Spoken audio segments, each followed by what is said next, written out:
Sesaat lagi Anda akan menyaksikan Rumpi No Secret yang didukung oleh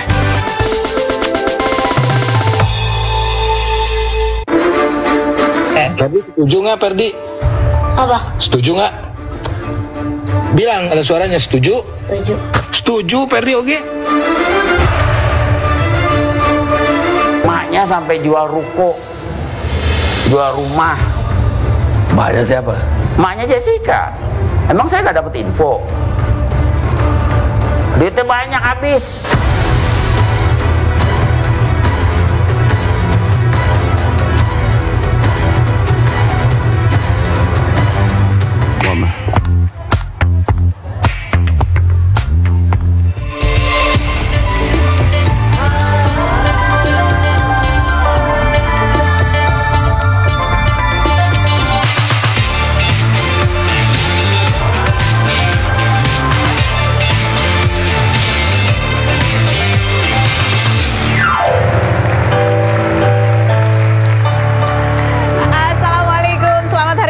Semuanya memasuki akhir pekan, saya Karo tetap semangat karena kita tiap hari ketemu di acara Rumpi No Secret. Wow. Daniel di pojok sana juga semangat menemani kita hari ini ya. Ke pojokan dulu yuk, kita membahas apa lagi nih yang lagi ramai. Postingan-postingan apa dari para selebriti di luar sana yang menuai banyak komentar dan perhatian publik, baik itu datang dari dunia nyata maupun dari dunia maya. Oke, kemarin kan yang lagi ramai adalah Natalie udah go public begitu ya, sudah menunjukkan bahwa dia serius berhubungan dengan Ladislaw gitu. Nah, ini salah satunya, makin banyak lah postingan-postingannya gitu ya. Nah, kita juga ada wawancaranya nanti ya. Tuh, secara eksklusif, sabar tunggu saja tanggal mainnya. Nah, yang menarik adalah setelah kalau Natalie ini kan dulu pernah nikah sama Sule ya kan. Sementara Ladislaw itu dulu pernah dikabarkan dekat sama Amanda Gonzalez. Ya toh, ya enggak. Nah, ini yang menarik adalah di waktu yang bersamaan ini tiba-tiba baik Sule maupun Amanda Gonzalez itu juga keluar dengan berita gembira ya. Siapa dulu nih yang pertama? Berita gembira. Oh, Sule dulu ya. Ini juga ramai di kemarin karena Sule tiktokan seorang tiktokers yang namanya siapa? Santika begitu ya, menuju pernikahan tanda tanya. Ya soalnya itu juga banyak netizen yang komentar di bawahnya gitu kan. Calonnya nih gitu, terus banyak yang memberikan dukungan, gas lah, termasuk siapa? Anak ya, Ferdi. Ada yang postingannya coba lihat. Postingan TikToknya ada nggak?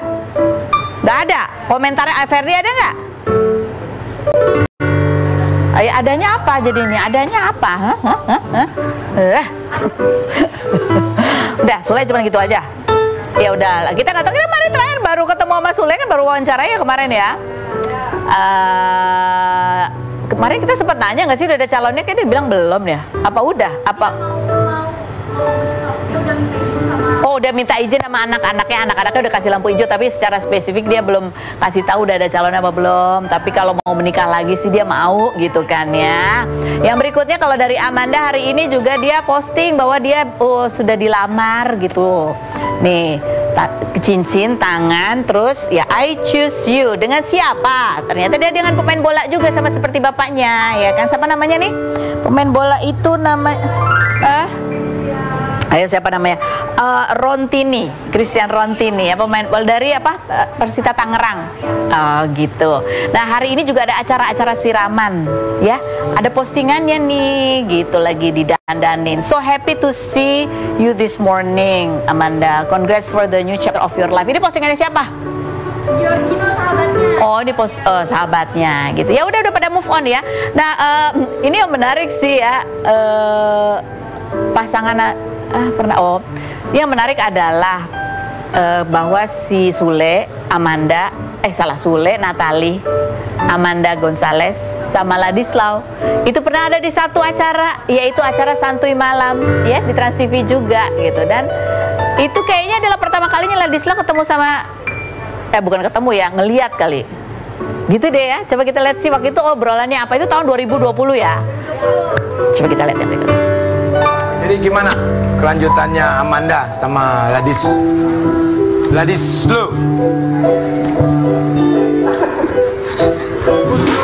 Untuk sekarang mungkin nggak ada kata-kata lagi dulu ya, karena yang bersangkutan belum datang ke rumah, belum bicara personil sama papanya. Saya cuma lihat di Instagram dan itu sedikit buat saya tapi ada waktu untuk dia membuktikan kalau dia benar-benar atau ya. Kalau benar pasti datang ke rumah ya. Kasih waktu Ih, disalamin kita. Ya, itulah, itu tahun 2020. 3 tahun kemudian ceritanya berbeda. Itu yang menggambarkan bahwa kehidupan manusia ini kita nggak pernah ada yang tahu seperti apa. Kalau ada perpisahan, ada pertemuan, ya begitulah hidup, iya kan? Nah, yang berikutnya ada beberapa bintang tamu kita hari ini akan kita ajak ngobrol-ngobrol. Yang pertama ada Marisha Icha yang kemarin memposting dia dapat surat dari Medina Zain, gitu, mengucapkan permintaan maaf. Ternyata masih ada satu kasus lagi yang masih belum diproses. Apakah masih akan terus diproses, dilanjutkan atau gimana? Marisha Icha, apa keputusannya dan kabar-kabar lainnya? Langsung saja kita lihat profilnya berikut ini.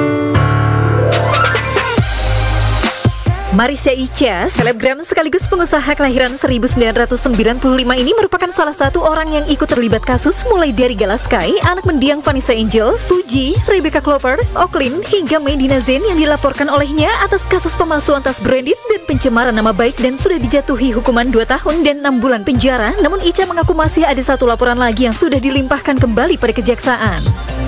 24 Oktober kemarin, Icha memposting surat ketiga yang ditulis oleh Medina Zain berisi permintaan maaf dan ingin dijenguk, namun netizen menyebut Icha pansos lantaran memunculkan kasus lama padahal tersangka sudah dipenjara. Perempuan yang gagal pada pernikahan pertama dan dikaruniai seorang putri ini viral lantaran sang anak suka belanja barang branded padahal usianya masih 10 tahun hingga videonya ditonton 40 juta kali di TikTok. Pernikahan keduanya gagal karena mengaku diselingkuhi dan KDRT pada 2019 saat usianya 24 tahun.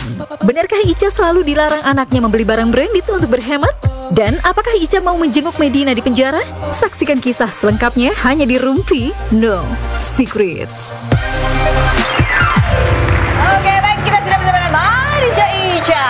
Ya kan, langsung duduk di sini, datang biar panas ya kan. Jawab pertanyaanku dengan jujur apa adanya. Apakah pertanyaanku ini jawabannya fitnah atau fakta? Fitnah atau fakta, Marisha Icha, bahwa kamu memposting surat permintaan maaf dari Medina Zain itu untuk membuktikan ke orang-orang bahwa setiap yang bermasalah sama kamu itu pasti akan menyesal. Fitnah atau fakta? Ada faktanya sih. Untuk membuktikan, nah kan akhirnya gitu ya. Ya sedikit ada unsur ke situ juga. Nggak, kamu bisa terima surat itu apa sih? Dikirim lewat pos, dikirim lewat WhatsApp atau apa? Di WhatsApp. Oh, di WhatsApp. Yang WhatsApp tuh siapa? Nggak tahu siapa. Kamu nggak tahu? Kayaknya orang dalam deh. Oh, tiba-tiba ada aja gitu. Dan kamu yakin ini memang beneran dari Medina? Iya. Dari Medina itu tulisannya ya, hai Kak, apa kabar?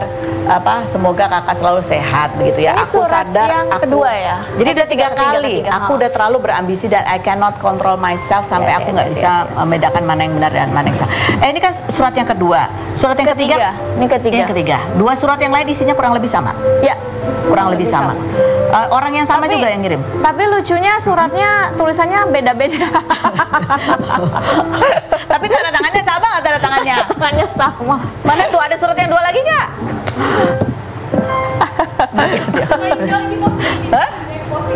Oh, ini diposting. Ya udah, karena diposting aku ini. Posting juga ya. Jadi menurut kamu 2 surat yang lain 3 beda-beda tulisannya gitu ya. Kenapa kamu memutuskan untuk yang ketiga ini kamu posting?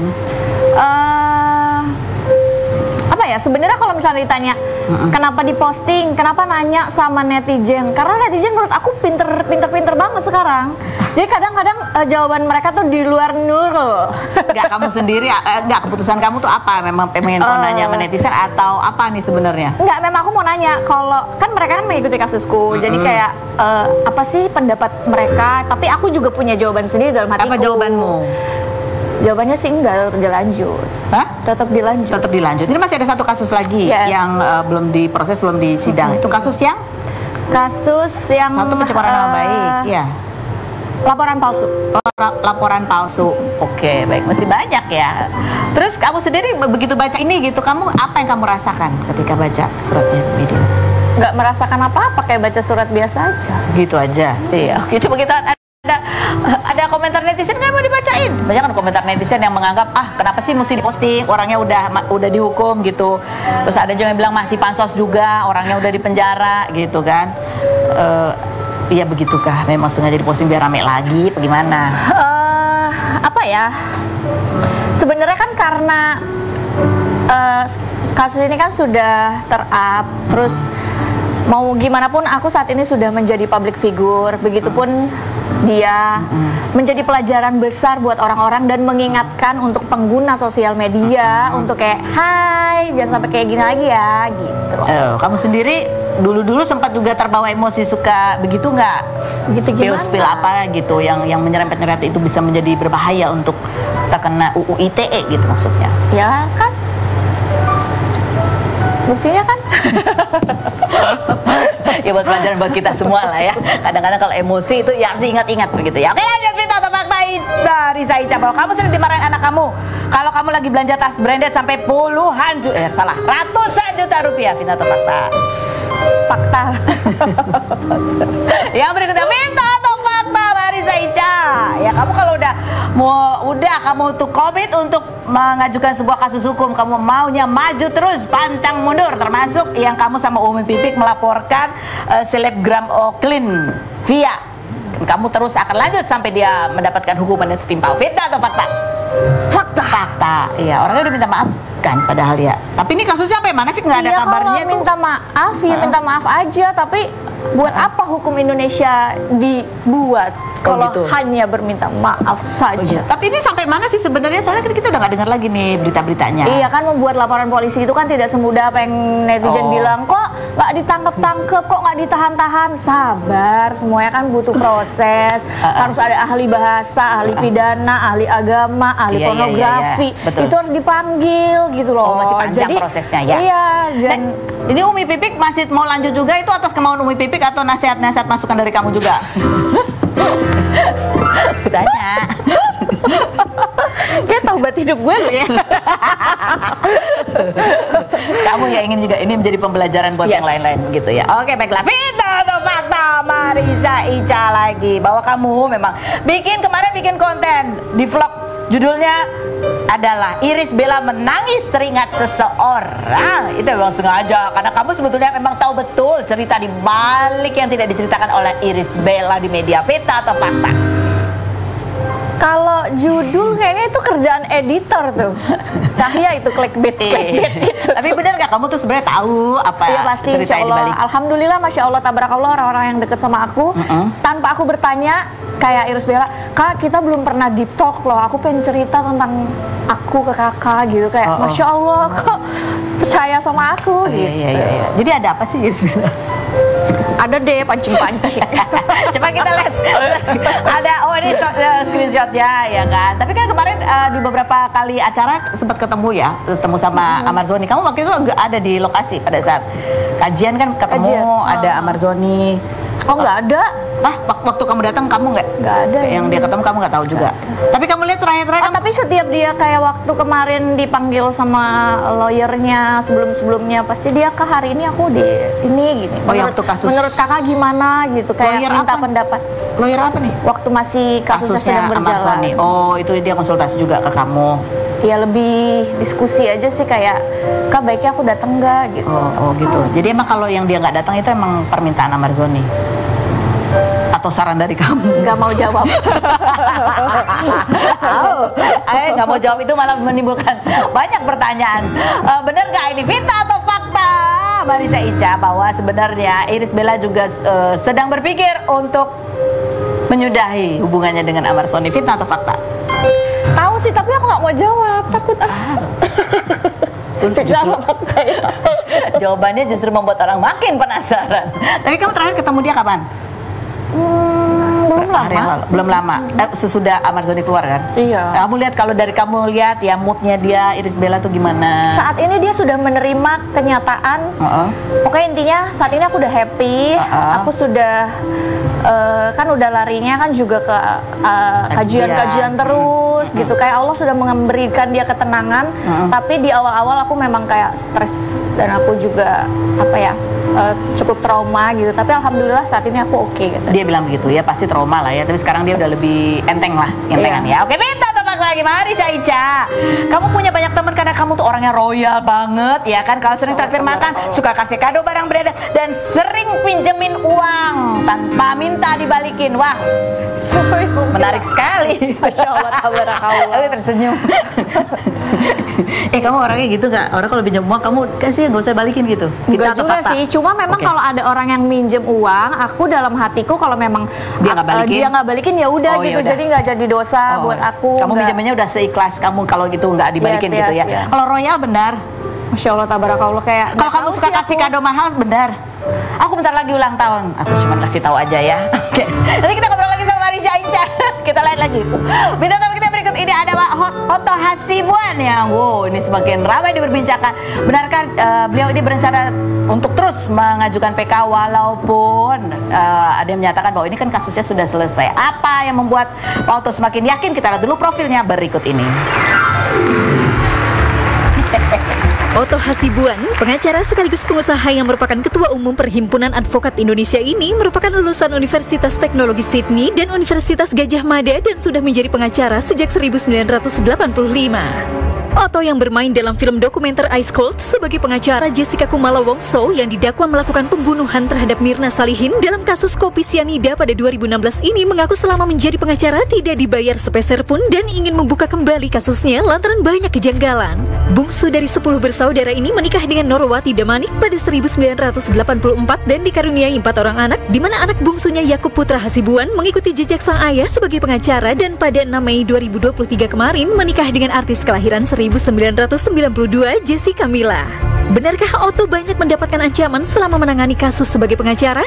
Dan seperti apa kabar terbaru menantunya Jessica Mila yang sedang hamil 4 bulan? Saksikan kisah selengkapnya hanya di Rumpi No Secret. Sudah bersama dengan seorang pengacara senior sekali, Bang Oto. Terima kasih sudah hadir. Ya, sama-sama. Bang Oto, masyarakat banyak sekali yang menaruh perhatian besar bahkan sampai saat ini tentang kasus Ice Cold. Ice Cold. Ini ada artikelnya nih, Bang Oto yakin 99,9% Jessica Wongso tidak bersalah gitu. Benarkah bahwa memang ini sedang proses juga untuk mau ngajuin PK lagi gitu, walaupun ya, jadi kasus ini memang orang selalu bertanya ya, kan sudah sampai ingkrah, kemudian diapain gitu kan? Nah, justru di sini ya, masyarakat, pemerintah, Mahkamah Agung, kepolisian harus berani mengambil satu sikap ya, secara progresif melihat suatu kasus. Apabila ada sesuatu kasus sudah ingkrah, tapi kemudian kita ketahui ada kesalahan di dalam putusan tersebut, maka ini harus kita bongkar kan gitu, ya kan? Nah, jadi sekarang ini kami sedang proses sekarang ini untuk melakukan persiapan untuk membongkar kasus ini. Membongkar kasus ini ya. Oke, yang dibongkar tuh dari sisi mana nih kalau boleh tahu ya Pak Oto? Apakah dari prosesnya tadi bahwa Bang Oto pernah mengatakan ada beberapa bukti yang kemudian tidak dijadikan pertimbangan pada saat putusan, atau dibuka lagi dalam arti mencari siapa pelaku sesungguhnya atau penyebab sesungguhnya gitu? Ya, jadi ada proses legal yang dilakukan nanti di pengadilan. Tapi sebelum menuju itu kan kita ingin mendapatkan suatu bukti baru lagi. Nah, bukti-bukti baru ini kita sedang persiapkan dengan cara untuk melakukan suatu sidang pertimbangan untuk melakukan laporan-laporan, membongkar. Salah satu contoh, kita menduga ada yang menghilangkan barang bukti pada kasus ini. Ya kan? Anda tahu bahwa CCTV yang ditayangkan di pengadilan itu diperolehnya itu secara tidak sah. Ya, tidak sesuai dengan hukum. Dan kita menduga bahwa CCTV yang ada di situ itu sudah nggak lengkap lagi tuh, ya kan? Nah, selain juga mungkin ada dugaan untuk rekayasa seperti dikatakan oleh para ahli yang sudah kita tampilkan, gitu ya. Nah, tentunya kan ini baru fakta-fakta ya kemungkinan yang sudah kita tampilkan. Sekarang kita mau maju ke depan untuk membuktikan siapa yang melakukan manipulasi itu. Siapa yang melakukan rekayasa itu, ya kan? Kan nggak boleh berhenti, kita harus maju kan? Nah, kemudian umpamanya katanya ini nggak diotopsi, ya kan? Padahal peraturan mengatakan pasal 222 ya, 222 KUHP itu harus mengatakan bahwa suatu otopsi kan harus dilakukan. Barang siapa melakukan pencegahan menghalang-halangi otopsi, itu adalah perbuatan pidana. Nah, tentunya kita sekarang belum lanjut. Apakah ada orang yang menghalang-halangi otopsi ini? Siapa yang menghalang-halangi itu? Nah, ini yang harus kita bongkar gitu. Agak serem ya, Pak Oto ya. Seram. Ya, so many things to do. So many things to do. Ini Bang Oto, ini kan kasus ramai menjadi perhatian publik setelah 7 tahun begitu ya. Bang Oto merasa ada yang meneror nggak? Untuk kasus Jessica nggak ada, tapi untuk kasus-kasus lain ada. Oh, kasus lain? Ya, nggak ada hubungannya tapi? Nggak ada hubungannya. Jadi buat kalau dengar kan Bang Oto kan kasusnya banyak nih yang dihadapi ya. Jadi kasus Jessica itu kalau dari pengalamannya Bang Oto lah ya, kalau dari 1 sampai 10 tantangannya gitu ya, berapa sih sebetulnya? Apanya itu? Untuk Bang Oto sebagai seorang pengacara untuk menangani kasus kesulitannya 1 sampai 10. 10 tuh sulit banget yang secara hukum ini sebenarnya bagi saya nggak sulit. Oke. Tapi saya menghadapi tembok besar, bahkan tembok raksasa, yang memerlukan bantuan daripada para masyarakat, netizen secara jujur. Nah, today mungkin Tuhan memberikan kesempatan dengan adanya Netflix, masyarakat melihat ada ketidakadilan di dalam kasus ini. Ya, selama ini kita sudah sangat menderita, apalagi Jessica. Kita yang bela aja menderita melihat bagaimana nasib Jessica di penjara. Bayangkan loh. Tidak melakukan suatu perbuatan apapun, tapi harus masuk penjara. Coba bayangkan kalau itu anak kita, adik kita, saudara kita. Can you imagine it? Itu buat saya gitu loh. Jadi saya sekarang ini kebetulan mendapat dukungan luas sekali dari para advokat. Bahkan sudah ada tadi per hari ini 1.800 yang tanda tangan surat kuasa ingin ikut membantu melakukan pembelaan kepada Jessica. Pro bono. Dan saya yakin itu akan terus bertambah dan tidak hanya mendukung, tapi betul-betul jadi kuasa hukum. Ya, jadi kuasa hukum. Nah, itu nanti timnya akan bergerak dalam beberapa hal karena yang akan kita bongkar ini kan banyak sekali, ya di beberapa sektor gitu ya. Ada yang menfitnah, ada yang bersalah etika, ada yang melakukan manipulasi, macam-macam. Nah, saya butuh dukungan dari masyarakat, Presiden tentunya juga, Kapolri juga tentunya, kita buka sekarang. Kalau nggak hari ini, kapan lagi? Betul. Mumpung ini menjadi sorotan publik, menjadi pembelajaran buat semuanya, begitu ya. Karena Bang Oto juga sempat mengatakan bahwa yang dirugikan ini juga adalah para dosen yang mengajarkan kepada murid-muridnya tentang bagaimana proses hukum yang benar, gitu. Harus ada sebab mati, harus ada otopsi, gitu ya. Masa dituduh minum cyanida, di perutnya nggak ada cyanida bisa dihukum? Nah, bagaimana itu ceritanya dong? Kayak atau apa? Ya, kalau orang-orang mati diperiksa dituduh minum cyanida, ya harus ada di perutnya dong. Ini periksa 70 menit setelah dia mati diperiksa nggak ada di lambungnya. Terus gimana caranya itu ada di lambung? Dari mana gitu? Kemudian ada, padahal 70 menit tidak ada. Bang Oto kan didukungan dari advokat-advokat yang di Indonesia. Tapi sebelum-sebelumnya, gitu, Bang Oto pernah nggak sih dihubungi oleh siapa gitu yang dari luar negeri yang juga memperhatikan kasus ini terus mengatakan ini kayaknya aneh banget gitu dari luar negeri ya? Saya bukan hanya Hardi, 7 reporter dari luar negeri itu menanyakan kepada saya, beberapa wartawan ya menanyakan kasus ini ya. Dan kemarin saya ke Singapura juga, waktu itu mungkin mereka nonton Netflix. Waduh, saya sudah seperti apalagi dicegat-cegat sama mereka. Bukan apalagi kalau orang Indonesia sudah pastilah ya. Tapi ini di luar orang Indonesia, orang Singapura sendiri, mereka kadang-kadang menanyakan pada saya, gimana caranya itu terjadi? Coba jelasin pada saya, katanya. Tadi saya katakan kepada kalian ya, Indonesia ini ada satu konglomerat besar itu yang menghubungi saya, yang mengatakan, Pak Oto, saya mengikuti kasus itu, apa yang perlu saya bisa bantu? Dia bilang. Konglomerat di Indonesia. Saya sudah janji tidak akan sebut namanya. Apa yang bisa saya bantu? Dia bilang. Kepentingannya apa? Kemanusiaan. Dia meyakini juga dengan argumentasi pembelaan yang kita lakukan bahwa itu impossible thing bahwa si Jessica itu bersalah. Nah, jadi tapi saya katakan pada dia, terima kasih, saya mohon doa. Sampai sekarang kita masih mampu, ya, secara ekonomi, keuangan juga kita masih mampu. Teman-teman banyak yang dukung, semangat kita masih tetap menyala, dan sampai kapanpun kita akan perjuangkan ini sampai selesai. Bang Oto tadi mengatakan bahwa di kasus Jessica ini, gitu ya, Bang Oto menghadapi sebuah tembok besar, begitu ya. Pertanyaan saya, di kasus-kasus yang lain menghadapi Pernah menghadapi tembok yang sebesar ini juga? Wah, sering sekali. Sering sekali. Indonesia. Ya, kita bercerita Indonesia ini, makanya musim pemilu sekarang ini kita berharap dapat seorang pemimpin yang bisa memperbaiki hukum kita, ya kan? Nah, mudah-mudahan salah satu daripada 3 calon ini mau mengambil bagian mengambil momen ini. Luar biasa. Ya. Aku setuju sekali. Siapa di antara mereka yang mau ambil momen ini? Coba kita lihat. Ini adalah momen penting. Iya. Ini bukan kasus hanya di Indonesia, ini luar negeri juga dilihat, melihat gitu ya. Jadi ini tidak boleh dibiarkan begitu saja ya. Kita tidak mau sejarah mencatat bahwa di negara kita ini ada seorang yang tidak bersalah dihukum, tapi pemerintah diam. Itu tidak boleh terjadi. Bang Oto, setelah ini ramai gitu, semakin ramai orang memberikan dukungan, orang mulai bertanya-tanya dan ingin tahu sebetulnya kebenarannya gitu, dan mendorong bahwa ini ayo dong dibuka lagi gitu ya. Respon Jessica apa? Wah, dia menangis. Waktu ada begitu dia menangis ya. Dia bilang, atau benar gitu Om. Dia kan nggak tahu. Saya bilang Jess, karena kemarin saya di Kuala Lumpur, tim saya datang ke dia, diberitahukan kan tanda tangan surat kuasa. Saya katakan tadi juga ada orang pengen kasih kuasa, betul-betul dibawa surat kuasa ke sana. Nah, tim saya bilang dia kaget lihatnya, benar nih Om katanya. Ya benar, saya setuju, nggak apa-apa. Ini kan gerakan moral dan gerakan hukum gitu. Kasus ini bukan kasus Otto Hasibuan lagi, tapi kasus bangsa Indonesia. Kasus kita semua. Thank you pada netizen semuanya nih yang luar biasa. Kita kasih dukung terus nih buat ya, maksudnya untuk ya kita lihat lah bagaimana sebagai warga negara juga belajar tentang hukum gitu ya.